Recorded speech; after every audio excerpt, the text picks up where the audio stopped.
farafnat le fe jamano ka tomba ya le koni ye lastigi do ke kunungo male jamana la halakan la gne mi bora ko la mi kuma kan ni kuna funu hukumo konnana politiki tomi be wele ko CPM luka hatla mi ya ne fota se fozudun tala tom me wele ko kabja sida kan la tigan nuka kledu do ko robna kuma kan ni sone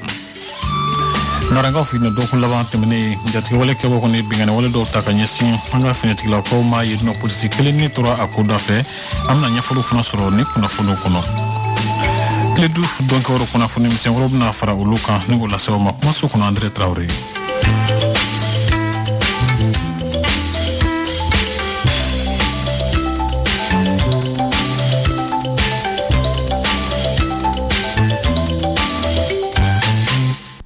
lemana ko foni nga ko modo ka dumudu timnaja ku sonya foti mimbi talike seyda o jamana nyamo kon ye tonsiki bake mali jamana la hala ni foto se lagneka o la jaren kun kirani kando e Kasim Traoré bido nya fa kulame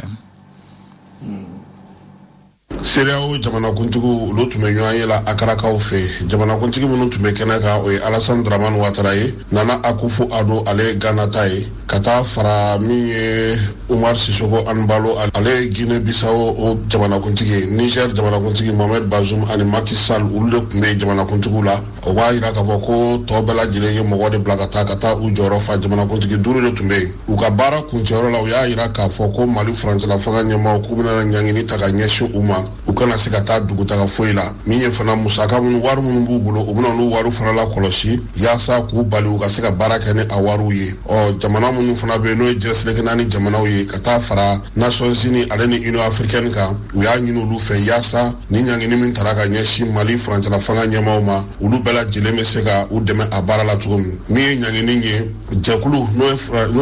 anga fanga chala tige jakulu mun be no afama ko instant la République ulu nyama bala anika ta se mauma mamunu be bi nulu fana fanga ka bo fanga ka chula no ministru ye ulu bela jidenga nga ye nyangini ina miye ka dansigi uka dugutagaw la ani uka musakaw ka ulu sɛgɛsɛgɛ k'u kɔlɔsi diɲɛ fanta ani naani fɛ fɛrɛ min kɔni don maa caman kun b'a ɲɛna k'a fɔ ko CEDEAO yɛrɛ bɛna na embargo de ta Mali kama nka min talen filɛ nin Mali yɛrɛ gouvernement kun ye yamaruya sigi k'a fɔ ko danga sigi dugutaga banbali ninnu na dugutaga o dugutaga ni nafa t'a la a kun u ye sɛbɛn bɔ k'a yira k'a fɔ ko ka o bɔ a ko ma min ye CEDEAO jɛrɛ in kɛnɛ kan fana Mali ye bataki cu ma k'a yirula k'a fɔ kalata u tɛna se k'a kɛ février kalo nata in na baara minnu kɛra no o ye ka organe unique sigi senga ka loi électorale baaraw kɛ ani fara ɲɔgɔn minnu kan ka kɛ yaasa ka se ka farancɛla fanga yɛrɛ baaraw dindi Mali ye o bataki ciw ma ka taa o ɲɛfɔ u ɲɛna an ye kibaruya mun sɔrɔ o de ye nin ye ka bɔ Ganakaw fɛ k'a yira k'a fɔ min ye Mali farancɛla fanga ɲɛmaw ye dugutaa kɔni o tigɛra u la pewu min y'u ka musakaw ye fana n'u ka sɔrɔw u bɛna olu sɛgɛsɛgɛ diɲɛ fanta ani naani bɛɛ lajɛlen fɛ nka laɲini n'o y'a sɔrɔ maa caman tun ye wulikajɔ kɛ hali Bamakɔ yɛrɛ kɔnɔna na yan nɔ k'a fɔ ko Mali ka dulon embargo ka taa Mali kama o kɔni ma se ka sen sɔrɔ. Kasim Traoré ka ɲɛfɔli tun ye ka jira k'a fɔ ko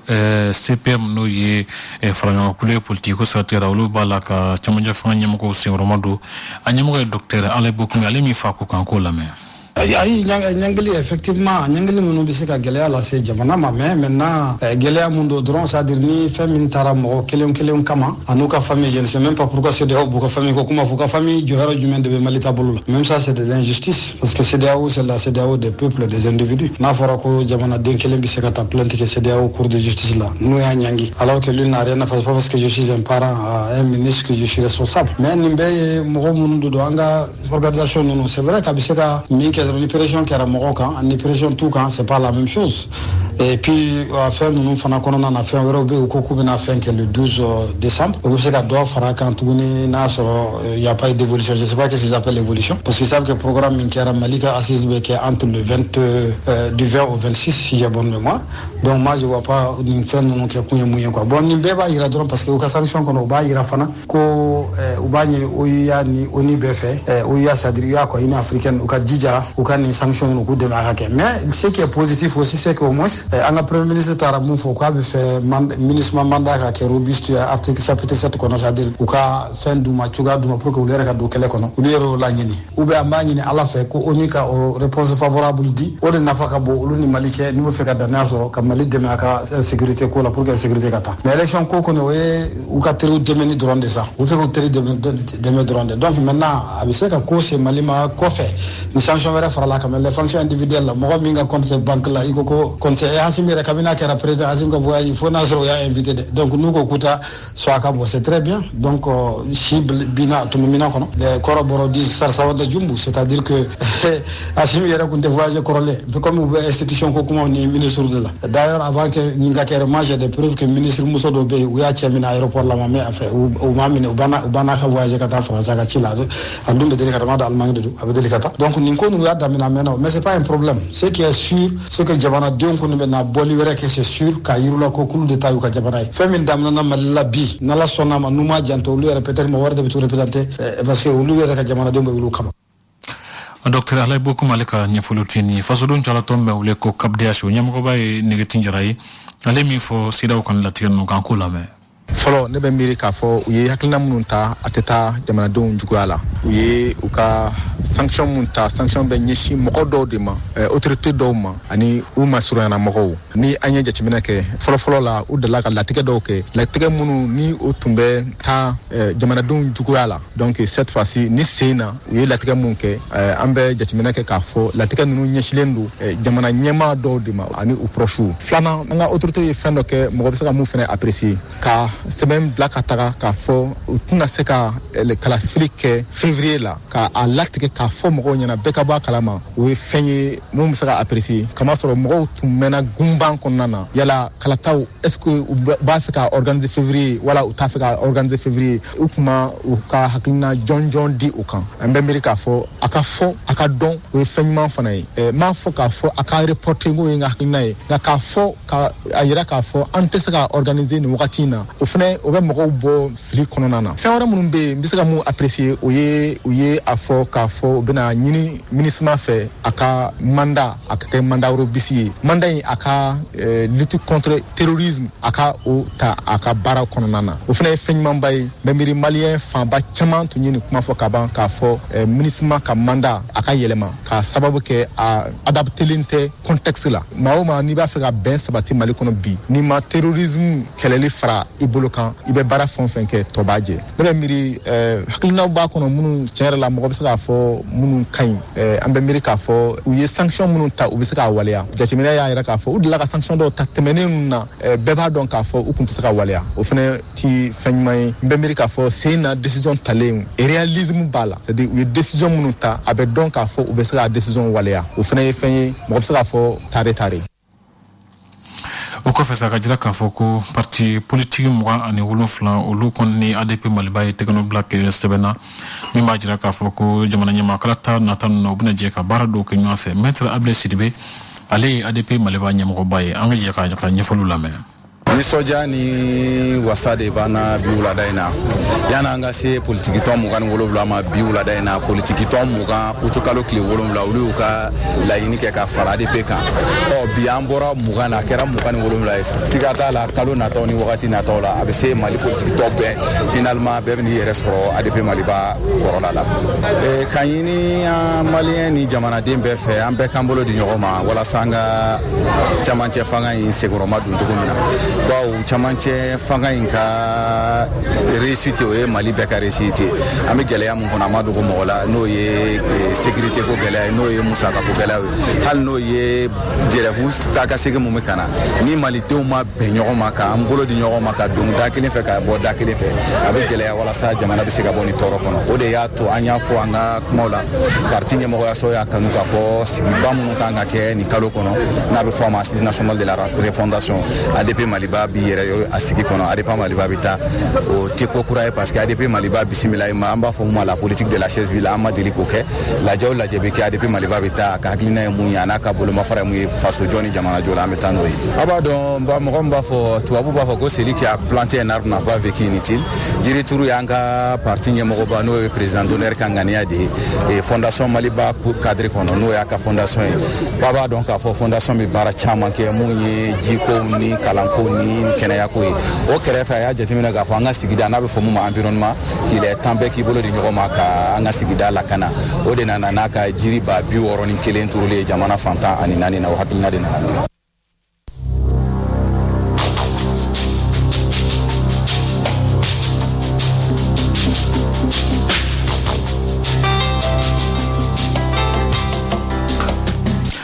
donc laban temene bingane wallo taraganyesi malila kana swade bo manara bodala kata murtane fanfe pour cycler ni tora akuda fe ambara kanya radio communautaire la nara Boubacar Coulibaly do nyafaye Jumado no bana Novembre kolo kile duru ma samba flani mugane kile jatiga wala tigila mo ye bingalita kan nara a poste de contrôle secret mi flani mortani siraka nara ni koroche ka digi kenya kaka na ka tan kondo sanga binani wati marfa ku ngavolo olu bora sanga bisaba ani ko jatiga wala tigila mo ane manan la kana bo olu de kany mona mugo chila akokuru brajile kunjele iba ka fo mi ya nanado police ka kile ko de ni tora ko insefa no ye seru trawre mi ya gendarme kile o jogina sorase kile o funa jogina iba ka fo civil fla o juguna ko insefa chekle ani muso kile iba menye sorlasu oluguye noboli ani larawole ko da jatiga wala tigila manu no fe o yasro kibara kunya ira ka fo ku klale ngoro ko ngo imbala ku kunda mortani ale favelaka sira wa ira ka fo weni bingali ngani moto tan ani ko bunyango he fo kra se menye mobile fla kiya kile ani ba ka fo menye ilusi kile ko de me ubolo ame wati mene ko sita menye lakana bo oluko ngeme ka dugu balajile do karanano nara anate ngo dugu balajile ninga kana baro ninga olu sabati wa yoro basgilembe ame wati mene ko sisa mamunu be no luko njogina olu tara ka docteur so ko sera no nara docteur so baye ninga fura ko voloke olula o ko fe ferekala ningo dodo ka se nuye kati ane bumako wala sa menye fura jonjo obsata ninga usigere niti Boubacar Coulibaly ali ambara kenya radio communautaire la nara kajasa ka foko commune rural ni mimbe zan akato maraka kungo commune rural konlana sidra mo koni ulendo ka ujo wasami batu ka hake ubisika duma chumna ka mbiri musa ko bisika kekanya chumina o mtalike ni rombe juila mara de konnana o Mahamadou Kan ale koni sraka lasim kita sro ale sidra mo koy angalame comme on y a ni wor mi ga so postulant tunda dado mais ayara ka wulika jona nga tesri konnala anana e million tan kili ane don de biso kalu awye kalu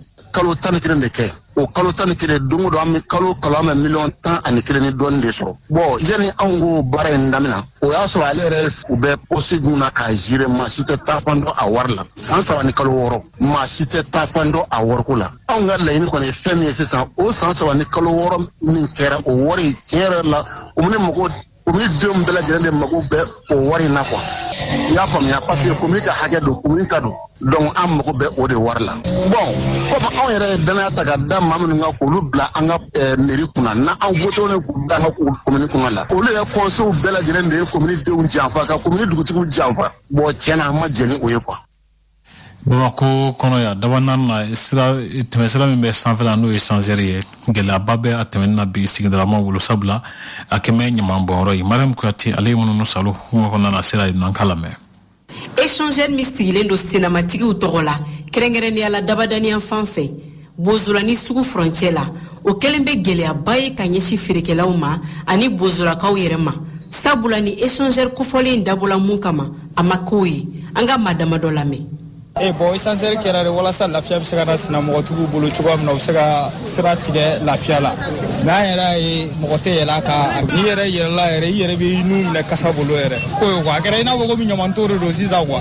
bon joli koni na fa fueta la fatoni girbu ni zone beta boni nyegena ka sanfe da bon on munu me bo non ambe do kamta sugo nam danga chiugwe o jinu be jigi abeki ga finalement fenem na ne banawre jamana ko min chemai bon ana fa mi doro ka chiga bo no doro nanga kilo mbe donga na sanita o tedu mo be tikitedo moto tikitedu a dérangement balka ka bo ma du ya chiga bo ya kada wu Bozola kachama ya ira ka fokuka la nyini e femi e bi o de ni échanger ko folin ka wuri ka boy sabula kuma na fayala waka kelembe ka bozola fara ka boba mako sigida tawla yambe dubawti bodon o dubaw la tunuto o nene uka o fere kana échanger wula on dala ko ka be ke la fia pieton ma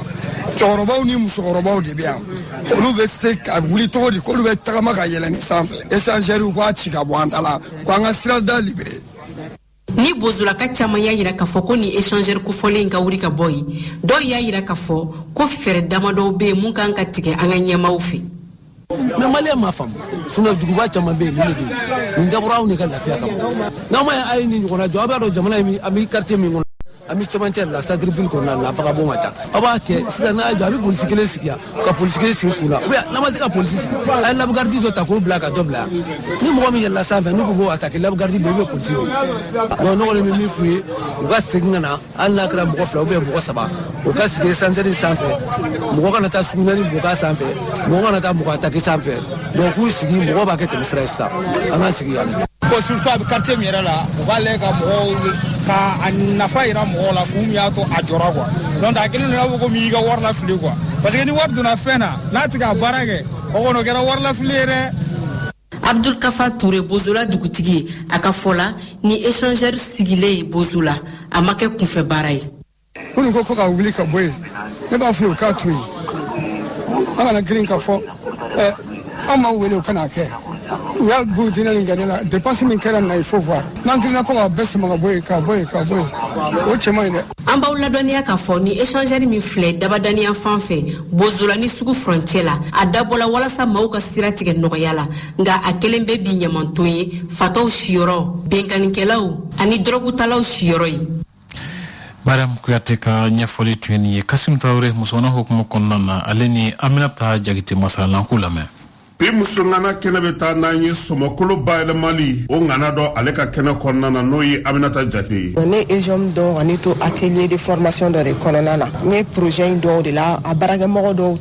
be baraka SNB la ulu de akuma foyne donc après ça non sam tugulu na fo 2020 ne ra so sam na ne tala postula la donc ne postula ni fana ya so comme ya fait be baile mali de ke entreprise do revenu bolo entreprise ko wa fo mi ma ko PME damne de do donc ne be somogolo de baile no ka produit chama ina fo ne somogolo ke ba adege bo ina mina fanga tiga dege chugo ya mani dinya kam nyona no mieli mani ma fengela mo fana glan pata tartini la mo glan dem sonu se ga min ke buru ko no gadu ayirambal jen bal be mbolo ana jen ni fana be mbolo yasa Aminata reka nafa soro somogolo baile malla ejom aleni SNV kata fara nazarala ko ka keleya tombaka ulu de fere sigi senga yasa ka kalansenke ukuna ubusega yirwali ka tugo mi baraina ni nafa bari soro ejom na parce que ejom ni permet ka dofra nega kalo la wari mbesro na mafuma ko chiffre d'affaires ay dofra o ka o kele akla tuguni ga to tuguni dofra nega client ka ni mo chamando parce que ala gada o lu yere barage mo mo lu yere gla nega client ni na fa do anafa tsaka ban fola ala gada fona tuguni ni mo go be renseignement ni femme na ni gela soro nga barako na ali projet reformation na fembe ko parce que we en former théorie ni pratique la nga waru mara chumna nga jago ke chumna wari fe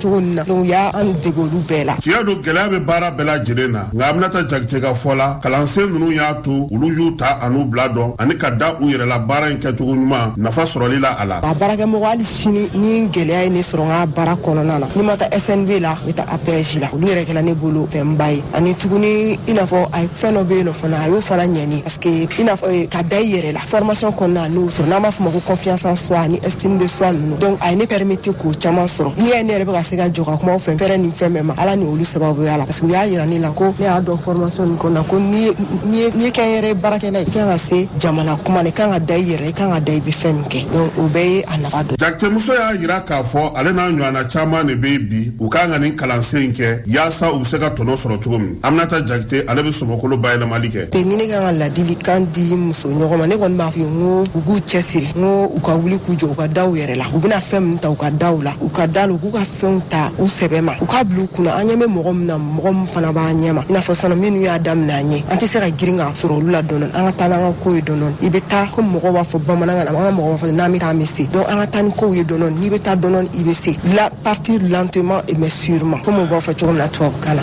ejom aleni SNV ka fara APJ ka ani nazara ka keleya tomba no oye ino européenne ulu ku yeni bara sigi senga yasa minye mawbe se ka demetugo min gunu be kenre bara la u yere ye ni musaka ye watu nguruna bara ko ni Aminata Jagite yira ka fo ko akun chelende ni sabula sanduru de kundo